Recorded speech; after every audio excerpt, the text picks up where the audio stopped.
Coming up on this episode of Cheaters. Enzo. Lana. Thank you for coming. This is not a good idea. Not a good idea. We know that they're together right now. Take off your pants. No, that's a terrible idea. That is not a good idea. Lana. Take off your pants. We're on our way right now. Ty durak. What that means, sounds not, what does that mean? It means you're a fool. Rusif? From Cheaters surveillance cameras, you are about to view actual true stories filmed live, documenting the pain of a spouse or lover caused by infidelity. This program is both dedicated to the faithful and presented to the false-hearted to encourage their renewal of temperance and virtue.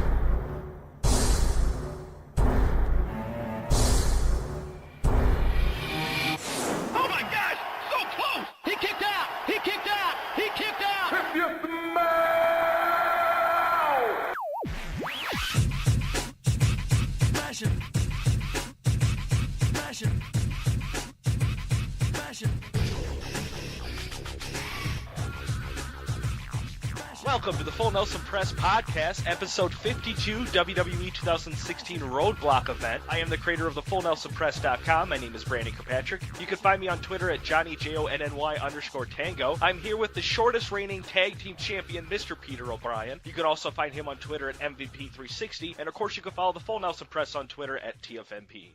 Pete, are you ready to review Roadblock 2016, the last pay-per-view of 2016? Hey, do you have a harmonica? Play the harmonica for a second. I need to know. Go.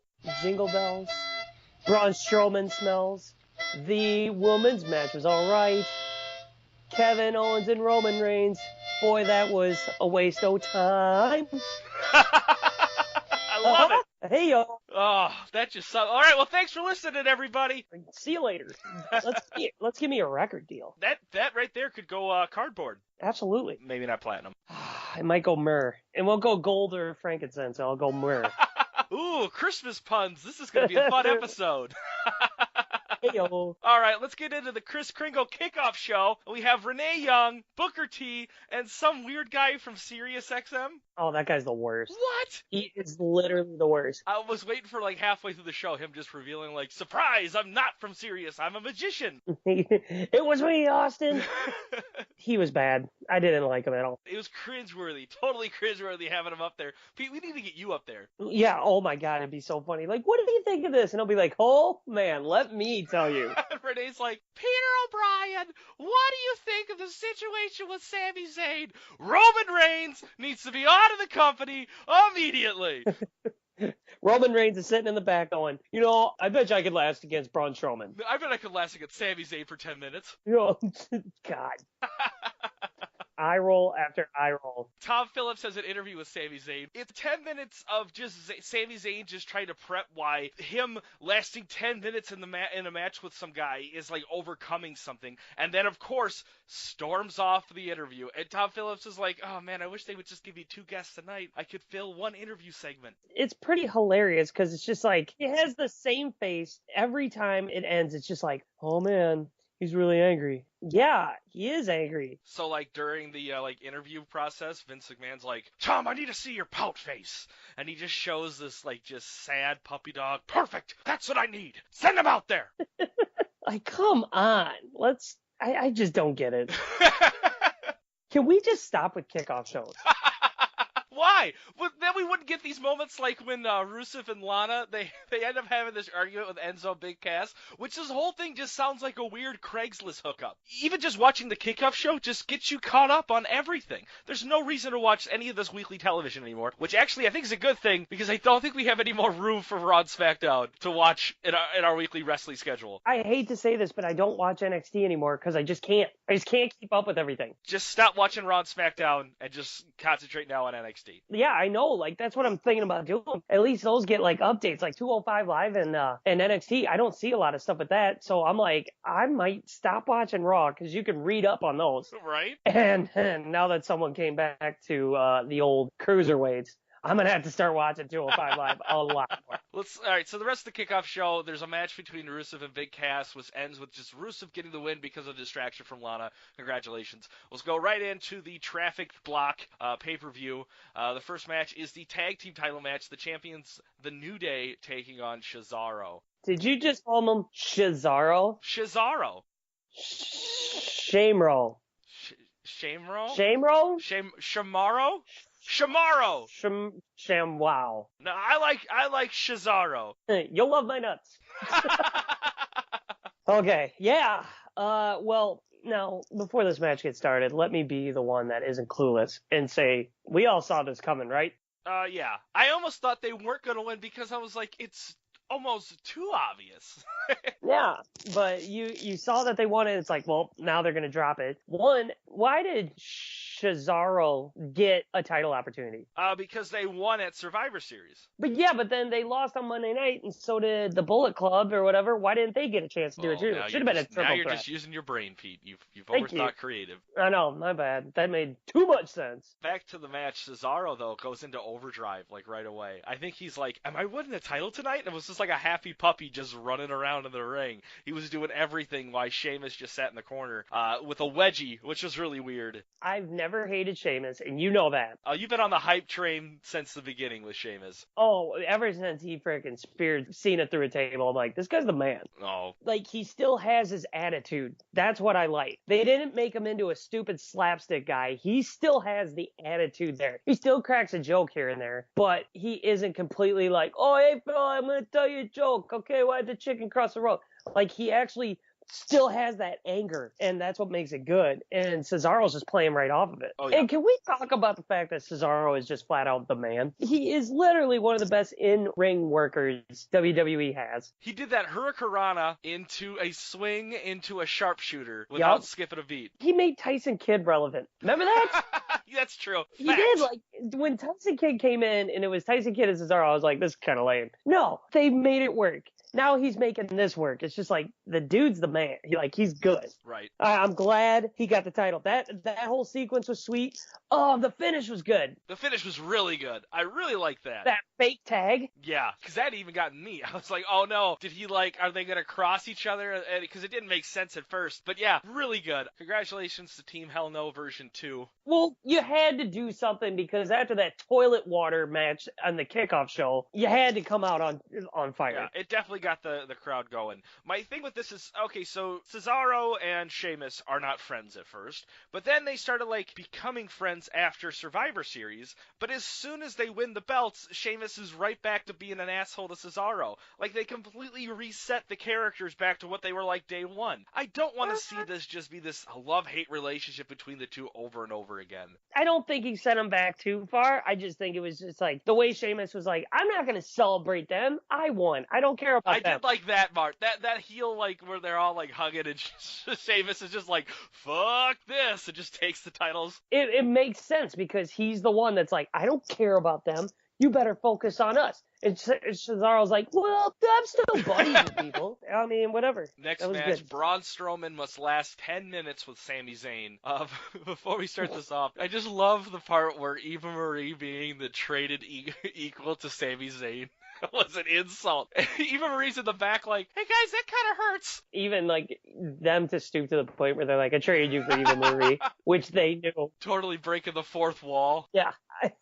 That was great. The match was like... The commentators congratulating the unconscious Sami Zayn at surpassing the 2-minute mark. Come on. Like, that right there just equaled up what this entire match was. And then it was just clothesline after clothesline, and it's just like, I get it. And then stupid Mick Foley walked down, and that's when I was like, oh, this is dumb. It's 10 minutes long, but Foley comes out at the 7-minute mark. Why? To throw in the towel? Just give him the 3 minutes. Just let him throw him around for 3 minutes. Who cares? Sami Zayn just does this miraculous, like, Sasha Banks at Hell in the Cell revive, where he he's just like, I'm back! Looks Foley right in the face and goes, let me die my way, and slides back in the ring. Yep, and it just keeps going, and Foley's like, hey, you got an opening. So, like, Strowman spears him through the barricade, which was cool. I give Strowman props. He just needs, like, a mouthpiece, and I think he could be the next big guy. Yeah, but the thing is, he's better than Khali ever was. He's getting better yelling and talking. Like, you know, he isn't, like, saying too much, but he doesn't need to. I don't know why he isn't, like, more pushed up to, like, unstoppable status. I like where Strowman goes with some of his stuff. I think he has a lot of potential. I think he could get better on the mic if you gave him a better character than just mean mugging every time he goes out there.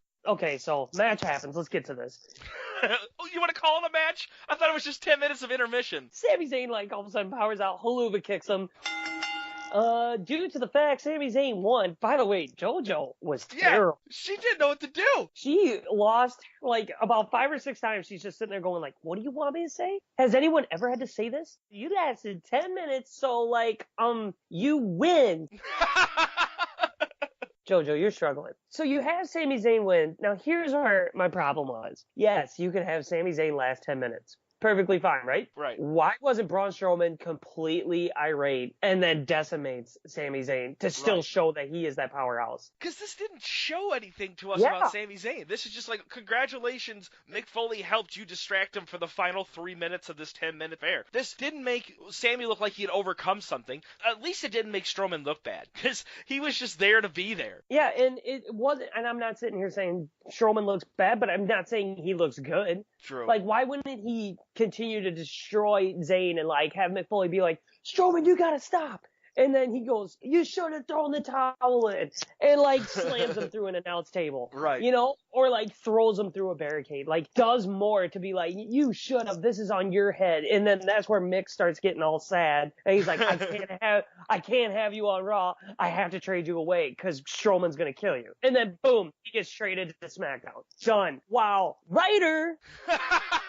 I like it. Even if Strowman beat the shit out of him for 10 minutes, and he just kept pinning him, and he kept kicking out over and over again for 10 minutes, that even at the end of the 10 minutes, Strowman just walks out frustrated but never got the pin on Sami Zayn, it would have looked so much better. And would have just been like, wow, Sami Zayn might not be the strongest, but he certainly is one of the most resilient. They should have had him, like, on a power trip in the back. Like, we're getting word that Braun Strowman is losing his mind, and anyone who's in his way is getting destroyed. Like, have, like, a path of destruction. Like, have Darren Young through a table. Have, like, a bunch of people just wounded, and then have a bunch of reps, like, standing there going, like, you gotta calm down, Strowman. And then have him, like, do something, like, completely powerful. Like, flip a vending machine to really push the fact that that dude is scary. And Sami Zayn outlasted him. All right, let's move on to the next match. We're going to continue the Rollins Revenge Tour with Seth Rollins versus Chris Jericho. There was no chemistry between these two. Which is weird, because I was like, this could be an all right match. Maybe it was because, like,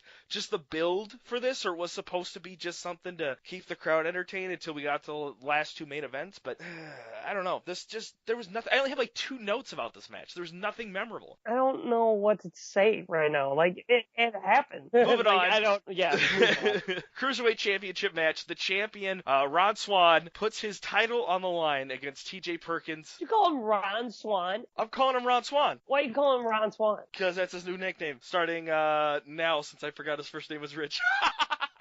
Cruiserweight champion right there, guys.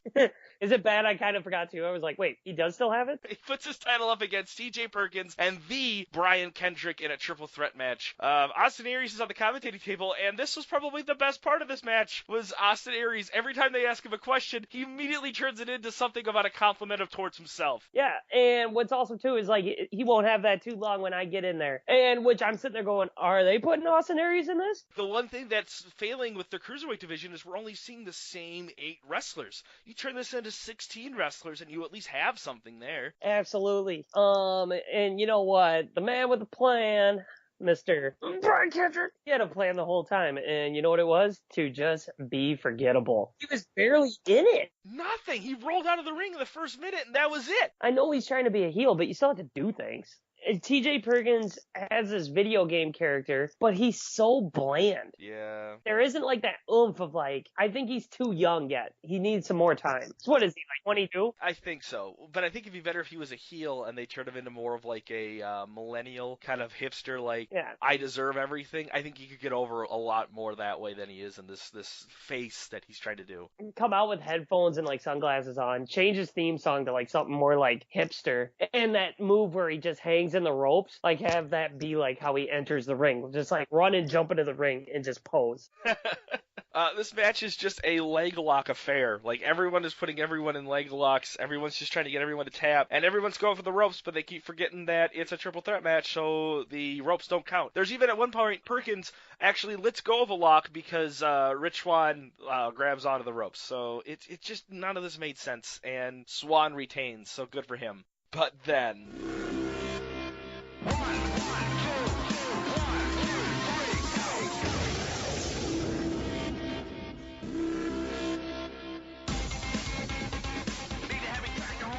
The best part, Neville comes out. thank God. Right? This was the best part of the whole pay-per-view. I was excited, and then when they announce it, and then he comes out, and he does this whole heel turn, oh, it was so much better. Even the crowd was like, all right, something! Yeah, like, thank you. They chanted, thank you, Neville. Yeah. And I thought he was going to come in there and, like, shake his hand or whatever. No, he just ran him over. Yeah, he destroys Perkins and Swann. It was perfect. Yeah, and then he, like, just beats him down. And then, like, you got Rick Swann going, why? Why? And it's just like...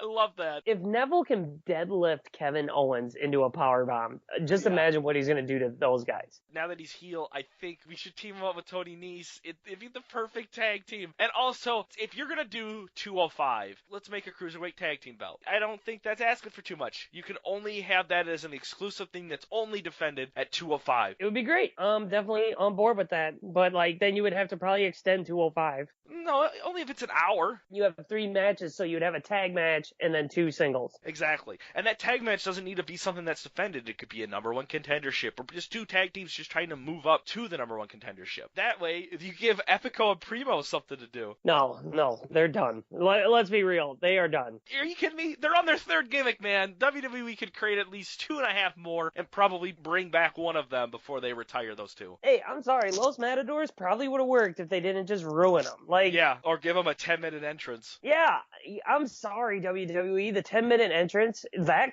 kills people's momentum. You can't have it too long. Like, literally. You just need to have it simple. And that's why Chris Jericho doesn't have pyros anymore, does the countdown anymore. He knows that he's just got to go out there. He just pompously walks out there. He's so great. He's the best. All right, let's move on to the 30-man Iron Man match. Sasha Banks defends her title against the alpha bitch, Charlotte Flair. Oh, man, what a snooze fest. We see Sasha and Charlotte month after month after month going back and forth, so they make us have to watch 30 minutes of it. It's not even a greatest hits of their feud, you know? They didn't even bring up big spots. No. Not until there was like 3 minutes left that I finally were like, okay, awesome, I'm invested. Yeah, it was slow moving. Nothing really happened. I get it. You're trying to build up the whole like, it's my title. I want it back. No, I want it. No, I do. Yeah, but I kissed him first. Wait, who are you talking about? Like, Peter, I feel like you're just standing there with Barbie figures, arguing over yourself. And then all of a sudden Ken comes in, and that's Roman Reigns like, hey, ladies, I'm Ken. Because he has the personality of a fucking plastic doll.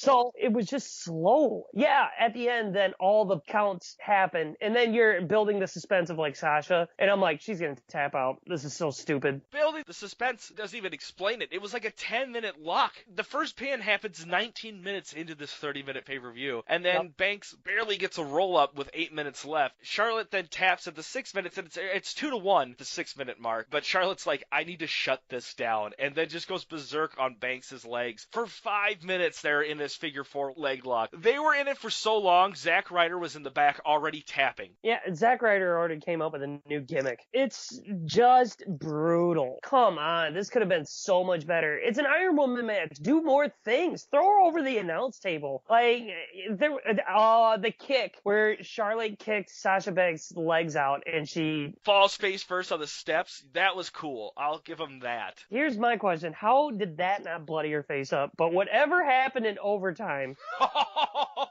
let's give her props. There was that much blood, I'm pretty sure she broke her nose. She just looks like the James Bond villain Jaws. Yeah, she had so much blood rolling down the side of her face. Like, that's how much it was coming out. And I'm like, oh, man, they're going to call this match. But no, they let it go. And what else were they going to do? Just figure for it. And I was just like, oh, my God, that's it? Yeah. And then Sasha loses. Yeah. And I'm like, what is WWE doing with Sasha Banks? You have literally made her to be like a top star. Now you're like, nope, but you can't win the big one. Like, is that what they're doing with her? I think so. And she just can't win at pay-per-views. Charlotte is a 4-time women's champion now because of Sasha. Because all she has to do is just keep defending or battling it out with Sasha at pay-per-views, and she's guaranteed to win it. I think Sasha's a 3-time women's champion, and all 3 of them have been, within the last 3 months, only on Raws. Yeah. The streak continues. I don't think WWE is going to call me for a job. I mean, I did apply, but maybe they're like, man, this guy really dogs us. And then someone's like sitting there going, but he does have a good point. Carl, you're fired.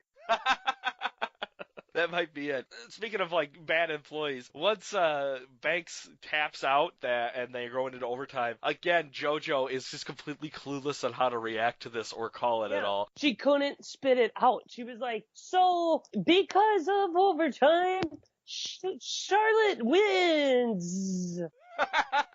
You could see her just like have that face of like, I really messed that up. I miss Lillian Garcia. So that match is done. Moving on to the main event of the night, the WWE Masters of the Universe Championship. The champion Kevin Owens versus the big bad dog, the Roman Hunter. Oh man, this is it. This is the match. How about the fact that Kevin Owens looks like he's so sad that Chris Jericho isn't out there? I was like, that's great. They had that little moment where he's like yelling at Jericho's door and he's like really getting emotional. Like at one point I was like, I think some of this is real. I'm like, I feel bad for you, Kevin.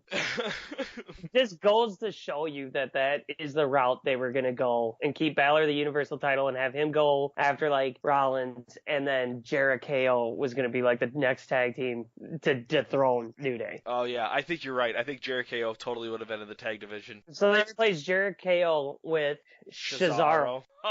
And it comes full circle, Pete. But look at it. That's what it is. They're kind of buddies. Like, they did their own little spin on it, but it's the same thing. They're just doing it reverse. They started as buddies, and now they're trying to be buddies, but they're slowly becoming enemies. Like us. Yeah, there you go. All right. So WWE Creative, their idea here is to make Owens look like a coward by ducking out of the ring and using all these different heel tactics. But really, it just makes Roman look like a doofus, and he just keeps getting outsmarted by Kevin Owens. I am going to continue saying this. I hate Roman Reigns. Because what is he doing? He gets a big move, Superman punch. Kevin Owens throws him off the top rope, Superman punch. Kevin Owens bowling balls into him, Superman punch. It's pointless.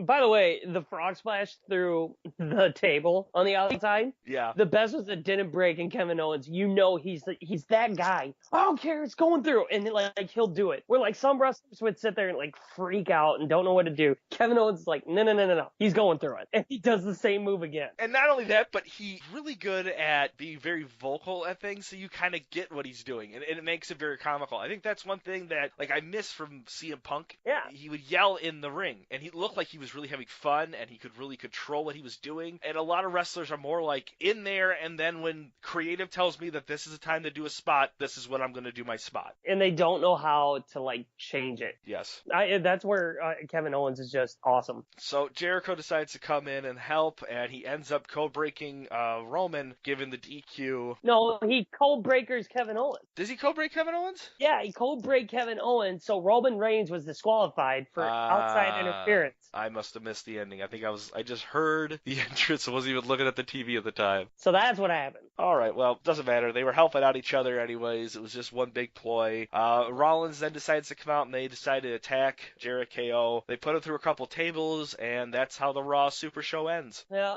are they bringing the Shield back? I think it's going to be the summer storyline. I really do. You trade Sami Zayn for Dean Ambrose? It's not a fair trade. I know, like he was their number 1 overall pick. I think Dean Ambrose would be fine on Raw. What do you want to grade Roadblock, Pete? God, C minus. C minus. Wow. I'm throwing a minus on it. I would agree with you. C minus. The kickoff show was beyond brutal. Yep. That was so bad.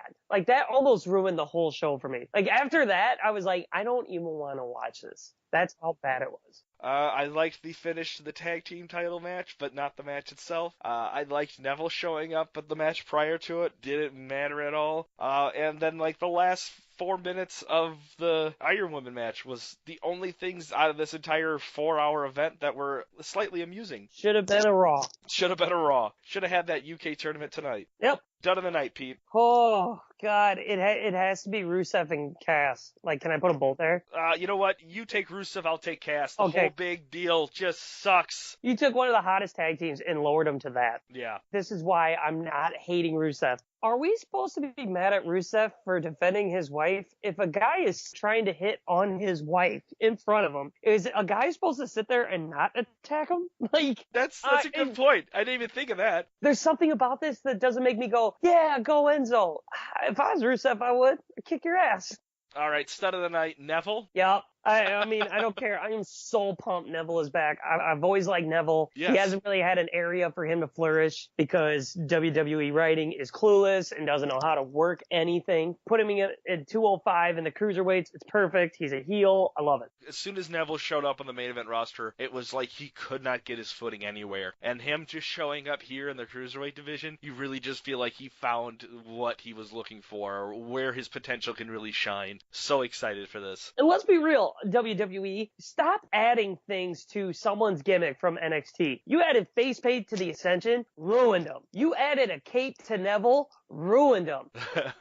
Don't add more. Just leave it. Like, leave it be. Now that he's heel, he's going to come out with this long, black, high-collared cape. It's going to be just dreadful. You just wait. Samoa Joe, he's going to look like Samoan. They're going to change his whole thing. He's like, you're going to wear like the skull necklace and stuff like that. It's like, what? I completely forgot about Samoa Joe. I had a couple people message the Full Nelson Press like accounts on a couple social media accounts. Actually, like, so what did you hear about Samoa Joe, showing up tonight? I had no idea. I finally found like one report on it, and I'm like, yeah, okay. He's going to be debuting at Roadblock. Not going to happen. No, I mean, they could have. It would have made the show way freaking better, but I was thinking, okay, end of the line, you want to start new rivalries. That was another big problem with Roadblock. They did not build anything new. It just ended things. This isn't the end of the line for any of these matches. Like New Day and Cesaro, New Day's probably going to get a rematch. Braun Strowman and Sami Zayn, what's to say that's really over? Nothing really showed that at all. The Seth Rollins, Chris Jericho, Roman Reigns, Kevin Owens fiasco, not going to be over there. And with the Cruiserweight division, Rich Swann, TJ Perkins, Brian Kendrick, and now we have Neville adding to it. That's not ending anything. That's just expanding it. Figure it out.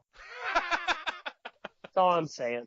Hey, so Jake the Snake Roberts showed up to Dubuque a couple weeks ago. Yeah, he did something called the Unspoken Word Tour, which was very cool. I very much enjoyed this. I cannot wait for him to come back. He told some really fun stories. I'm not going to go over any of his stories because you really need to see him himself. Just look up Jake the Snake Roberts' official Facebook page and you can find the dates if you're looking for something. He did have an opening act called Alex Kool-Aid Ansel. He was incredibly funny. It was really cool. He did some really cool wrestling jokes and really put a lot of wrestlers in his kind of opening routine, which was a lot of fun. Nice. At the end, Jake the Snake Roberts is like, hey, you guys want to hear a story about Ric Flair? And we're all like, yeah, woo, yeah. And he goes back up to the mic and yells, fuck Ric Flair, and then just walks off the stage. Hilarious. That is great. Pete, what brand won this month? TLC or Roadblock? Raw or SmackDown? SmackDown. SmackDown's TLC, I agree. Roadblock was so bad. We were really harsh on TLC, but it was still so much better than Roadblock. There was still more to TLC than there was Roadblock. God, I think I gave TLC a C+? I think I gave it a B-. Yeah. Yeah, so we both gave it C- this month on Raw, which is just dreadful. All right, man. Well, hey, that is the Full Nelson Press Podcast, episode 52, the WWE 2016 Roadblock event. Anything else you want to add? No. All right, suck a butt. Yeah, I bet. Hey, thanks for listening to the show. And if you're watching us on YouTube, don't forget to subscribe and like this video. Leave us a comment. We might even read it on our next show. And I'll try not to berate you, but no promises. If you're listening to this on iTunes, please subscribe and leave us a review. You have no idea how much that helps. I guess Stitchers has a thumbs up button now, so that's a thing. You can find us on Facebook, Wrestling Amino, Tumblr. Or just search for the Full Nelson Press on any social media site. You can also go to thefullnelsonpress.com for all of our past episodes and original WWE art created by yours truly. Go watch some wrestling.